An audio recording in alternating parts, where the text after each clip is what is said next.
Hi, and welcome back to my channel. Today I'm going to talk about what I read in September.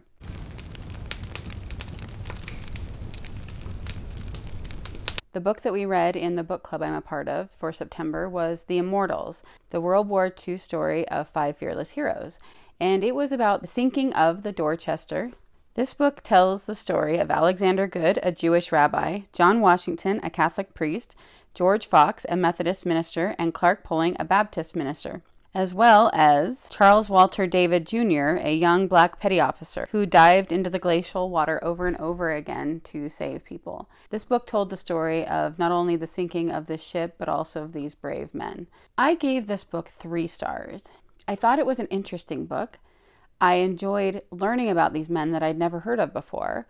And I think this is a great story of courage and a story that probably needs to be told. I did not like the writing style. I felt like he got lost in the details of what he was trying to portray as religious persecution. I felt like he was trying to make a point so hard about these men being from different religions or denominations that he brought up the idea of the religious persecution between each other a little bit too much because it really didn't have that much to do with the story. And I felt like he stayed there a long time and then kept going back to it. If he had just brought that up one time, I think that would have made the point and it would have made sense. But he kept going back to it, and he kept bringing in religions and denominations that had nothing to do with the men in this book. And that was distracting to me. I also felt like he not only repeated that a lot, but he repeated stories and ideas and sentences over and over again. It felt like it took way too long to get to the men themselves, and especially too long to get to the actual story that this was trying to tell us. So while I do think it was important information, I do think he really researched it well. I didn't enjoy it enough to give it higher than 3 stars, but I gave it 3 stars for effort of research and the fact that I actually liked the story, and I found that very interesting, and I think it will make for an interesting discussion in book club. For Chantel's Read Your Bookshelf challenge for September, I had to pick a word off a page from August's book, and that word turned out to be girl. So I read The Girl in the Gatehouse.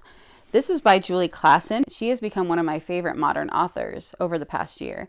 I love how her books have that historical romance feel to it, and they usually have a sprinkle of mystery throughout them. Unfortunately, this was not my favorite of her books. In this book, Mariah has had a scandal. You don't really know what the scandal is until partway through the book, and I will not spoil it. But she's sent away by her family to live in the gatehouse of her aunt's estate. I really did feel like it took a little bit too long to get to finding out what the scandal was, but it was an interesting book. I enjoyed it. I liked the characters for the most part. I just felt like it was not as strong as her other books. So I gave it like a 3.5 star. For the Buzzwordathon book for September, the phrase was game words. I picked Play for Power. It's a choose-your-own-adventure book by the Tuttle Twins author Connor Boyack. And we got the whole set of their choose-your-own-adventure books a while back. And I like to have read all the books on my shelf, even if they're mostly for my kids. And even if I trust the content. So I just went through that. It was a really easy, fast read. I didn't read the whole thing. I just did my little adventure. It didn't end very well. It wasn't as good as the other ones I'd read by him, but it was fun. And I think if your kid really liked Choose Your Own Adventure and likes Tuttle Twins, they would like that as well. For my unread shelf project bingo board, I have 2 prompts for September. One was the word remember. The other one was autumn colors on the cover. So I chose the same book for both of these, which was Just David. This is by Eleanor H. Porter. In this story, David, a 10-year-old, lives in a cabin with his father. There's nobody else around. He doesn't even know his dad's real name. And one day his dad is realizing he's very sick and he decides he needs to go back to civilization with his son. This is not a spoiler because it's right on the back of the book. The dad dies along the way and the little boy is thrust into this town not knowing who he is, who his father was, or anything like that. And so the story is his journey in getting to know the townspeople and in learning who he is. So that's why I chose it for Remember. Even though he never knew, other people may have the pieces to the puzzle that they need to remember. And obviously it has fall colors on the cover. I enjoyed this book. David is very sweet. He did not feel 10 years old to me. He felt much younger. But it was a nice story. It's well written. It is heartwarming and a good story. So I gave it 4 stars. The only thing I would have to say about it is that it felt so reminiscent of Pollyanna, which she wrote a couple of years before this book. I felt like I was reading Pollyanna again, but this time with a boy, and also just the mystery of not knowing who he was. And there's nothing wrong with that. It felt like if you've already read Pollyanna, if you loved it, you probably would love this too. But if you just liked it, then you probably don't need to have both. My favorite book of the month was Positively Penelope by Pepper Basham. This book is number 2 in the Skymar books, so I don't want to tell you too much about it, that might spoil you on the first book, Authentically Izzy. I've heard very mixed reviews on Authentically Izzy, but I really liked it, and I did mention in one of my previous videos that I do love epistolary novels, so it makes sense that I would like Authentically Izzy and Positively Penelope, since they are told mostly through text messages and emails. I felt like Positively Penelope had more scenes that were just written normally than Authentically Izzy did, but it still was mostly texts and emails. In this book, Penelope, the main character, goes to the island of Skymar to work as an intern at the Darling House Theater to try to help them with their marketing and to give them a boost that they need. It's a really fun story. It's cute. Penelope is one of those characters that you almost think she's over the top. She's too much. But she's endearing and she's sincere, and I really liked her. I didn't like it quite as much as Authentically Izzy, but I still really liked it, and I will definitely continue on with the series and with this author. So I gave it about 4.5 stars. I'm planning on taking part in NaNoWriMo this year. Last year I did, and I ended up writing a book that I used for one of my oldest daughter's courses in our homeschool, and she wants a sequel. And I came up with some ideas that I've been rolling around in my mind, and I'm planning on trying to start, if not finish, the sequel in this November for NaNoWriMo.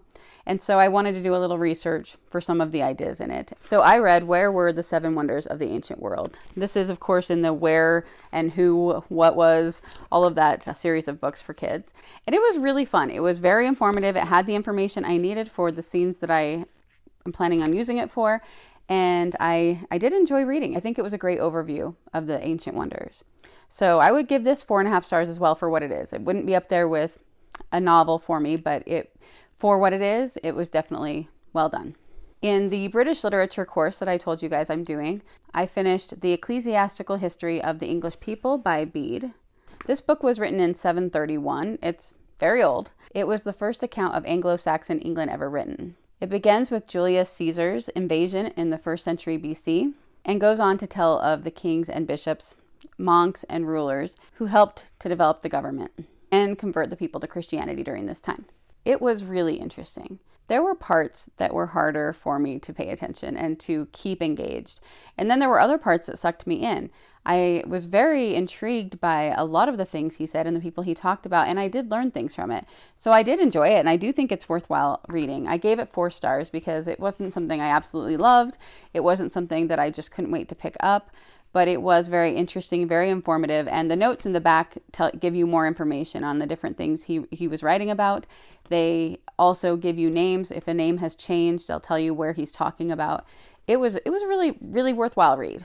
I was really excited to read Nothing Else But Miracles by Kate Albus because her book, A Place to Hang the Moon, last year was one of my top books of the year, 5 stars. So I just rushed out to get her new book. It's another World War II story. However, this one takes place in New York City, and it's a girl and her brothers, and their dad has left to go be in the war, and their mother has already died. So they're left alone in this apartment. There were good things about it.